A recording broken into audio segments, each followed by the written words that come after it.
Hey guys, Scott here and welcome to the Rogue Review. So today we're going to be talking about Game of Thrones Season 6 Episode 7, The Broken Man. And so, by the title of that episode, I was sort of guessing we were getting a character back who, the last time we saw him, was a little bit wonky, a little bit broken physically, you know what I'm saying? A character we haven't seen in a while, because it's been a series of characters coming back from the dead and coming out of the shadows after hiding for so long. Hello, welcome back. And so I was not surprised when the Hound pops up on the screen, but I was smiling because I was like, I got one of my favourite characters back.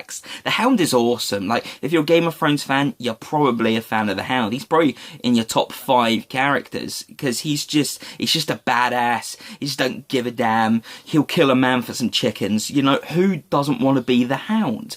And so he's back, and he's brought back by Ian McShane's priest character. I'm not 100% on his name. I know he's based on a character in the books, and he's sort of running this peace commune out in what I believe is the Riverlands, and he saved the Hound when the Hound was lying on death's door after fighting with Brienne and left for dead by Arya. He picked him up, and he thought he was dead, but turns out he was alive, and we get a full arc, a full character arc with the Hound in this episode, which for me it felt quite strange, like a rarity in this season. We're getting a full character arc in one episode. Are you crazy? Because we're jumping all over the map, you know, all the time. Main characters have been left out of the picture for episodes. Where's Tyrion at? He's the heart of the show. Come on, guys, give me more Tyrion. But to get a full arc with the Hound here was great, and I think it's really setting up some real blood and vengeance for the next few episodes as he takes revenge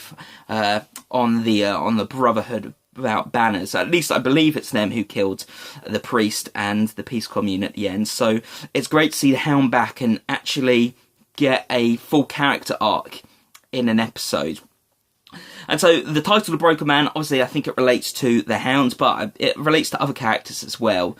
I think Jon Snow, especially, is a broken man, and they're not making a huge point out of it. I think they're being rather smart about Jon Snow, and they're showing us how broken and changed by his resurrection he actually is. You just see it through the way he carries himself, his physicality, his facial expressions. He feels almost like a ghost.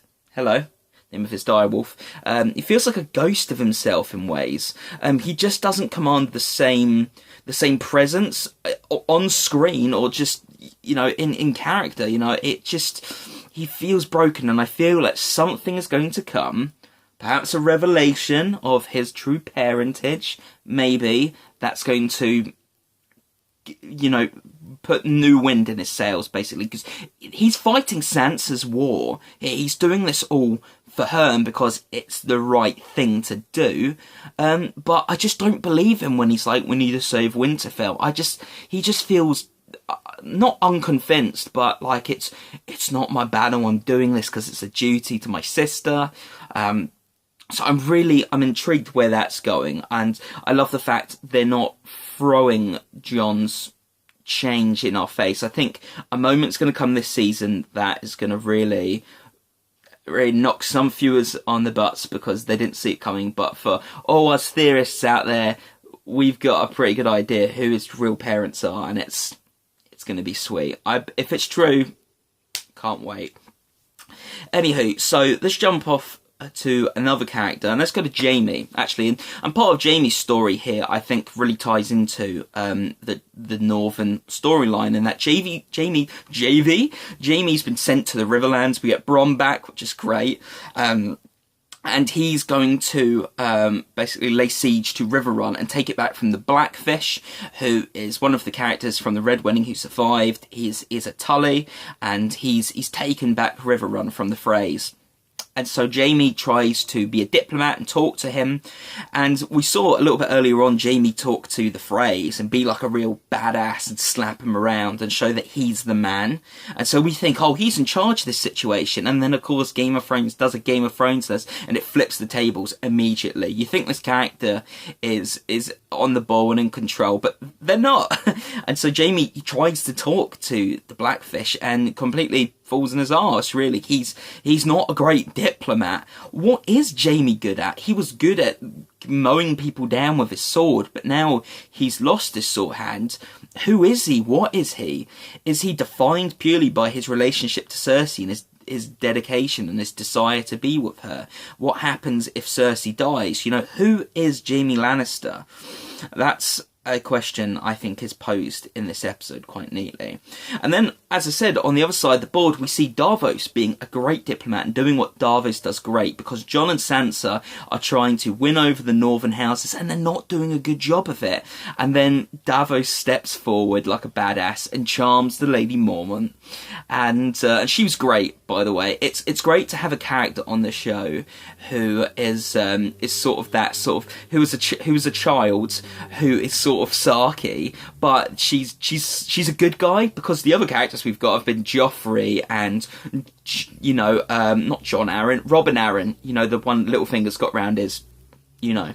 And so it's it's great to have another character like that. And she's called Lyanna. What other character is called Lyanna? Hey, R plus L equals J. It's happening. Anywho, so that was great. We jump over to Theon and Yara. They're in Volantis, and Theon is just the epitome of the broken man, isn't he? He's torn up. I think Yara's going to die, and Theon's going to end up having to take control of this, because I think that will prove to be more interesting in the long run. But hey, those are my theories, my speculations. That's my review. I've been Scott. This is the Rogue Review, and like, subscribe. Tell me what you think. Game of Thrones is awesome.